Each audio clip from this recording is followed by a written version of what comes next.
Meteorologist Brett Adair had just filmed a live bulletin for Weather Nation TV in the state capital Columbia, but kept his camera rolling when he saw this white truck get out of its depth and then get swept away. Uh-oh. Yep, he just made a mistake. There he goes.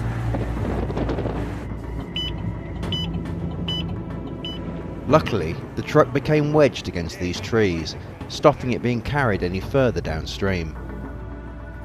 Good Samaritan Joe Watts braved the current and swam out to the truck. He's at the tree line. Where's that rescue boat? I hadn't seen one.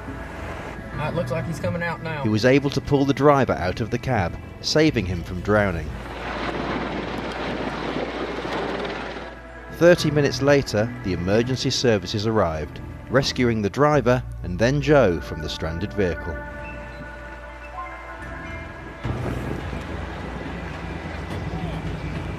Look what this guy's having to go through to get this other guy back.